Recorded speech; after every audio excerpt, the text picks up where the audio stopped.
right, let's bring in retired four-star General Jack Keane, a Fox News senior strategic analyst. General Keane, great to have you back on the program here. So what do you see happening next?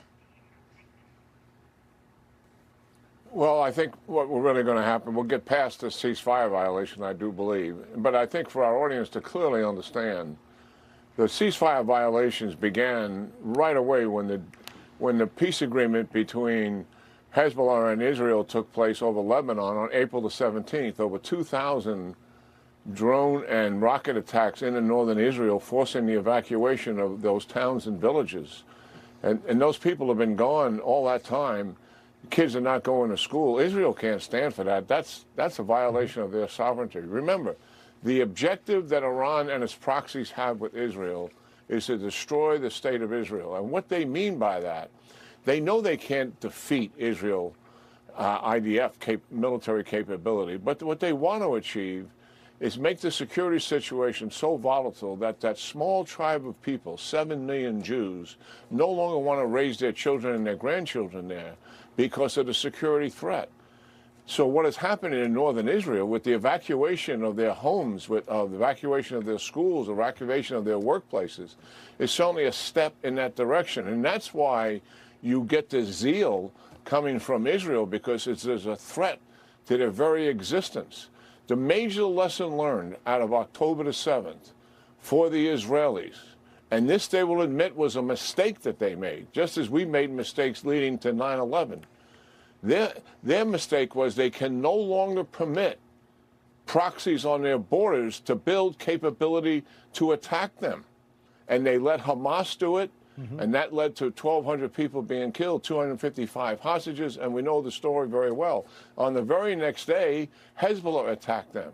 So what they're trying to prevent right now, during the ceasefire violation that Hezbollah is causing, is make certain that that capability does not remain in southern Lebanon from which to attack them. Yeah. And Israel cannot avoid that. They have to take this on. And I think the administration recognizes that. I would like to see them even publicly recognize the green light that Israel needs to have to be able to deal with this threat. Although we saw J.D. Vance at the podium yesterday in the White House briefing room chastising Israel to say, hey, you're complaining about Donald Trump. You know, he's the greatest friend that Israel has. Just want to point out that we're looking at the White House as well, General, because the president is going to be departing soon for a local trip. He's also going to Camp David this weekend. But can you disabuse us of any notion that we might have, based on 47 years of history, that Iran is looking for any excuse to either delay or derail this process? Oh, yeah, absolutely. Listen, 7 presidents before this president have all tried to accommodate Iran and to try to work with them as, quote, a normal country. Even Ronald Reagan, after they blew up the U.S. Embassy in Lebanon and in Kuwait and the Marine barracks, he was still trying to work a deal with them to get hostages out, which nearly brought down his administration. By the end of his administration, he recognized there's no dealing with them because they tried to shut down the Straits of Hormuz. And he took down what was existed of their Navy and their oil platforms. But everyone has tried this approach with Iran, and it has not worked. Both intelligence services, Mossad and CIA, also have reservations about them ever agreeing to a deal here. So, yes, are we going to try? Yes. We're in a major phase here of diplomacy. But I think we have to be clear-eyed about what is really happening here and recognize the leverage that Iran really believes they have. When they shut down the Straits of Hormuz, they believe they gained a geopolitical advantage, and they're going to continue to use it. Anything that happens here that doesn't go their way, they're going to say the Straits is closed down. That's where they're coming from. They believe they have some leverage here, and the facts do speak for themselves. I mean, we made a major decision to shift from military objectives to a priority for economic and also political objectives.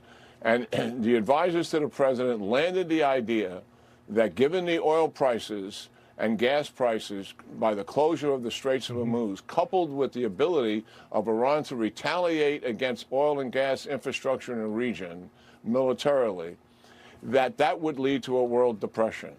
And that put us in a major diplomatic phase that we're in right now.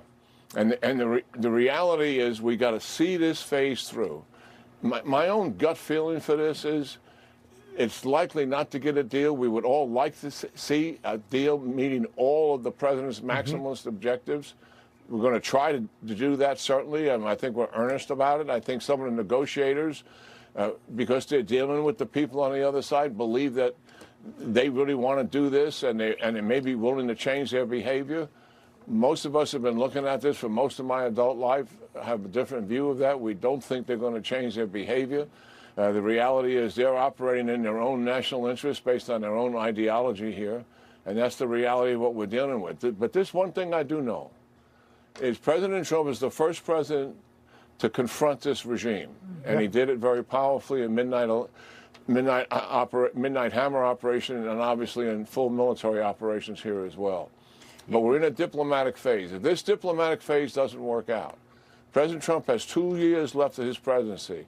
I guarantee you he is not going to turn over an Iranian mess to his successor, which was handed to him by President Biden. He will not do that. He will clean this up, and if that means full military operations to bring these guys down once and for all, that is what he will do. We're not in that phase, but we're in a diplomatic phase, and let's see what happens here in this phase. Yeah, and we could hear something from President Trump momentarily as we do look live at the South Portico there, where he is about to head out to JBA en route to Camp David.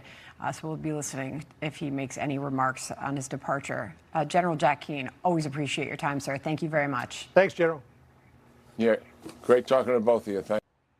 Be sure to like and subscribe for all the Fox News latest on YouTube and catch full shows streaming now on Fox One.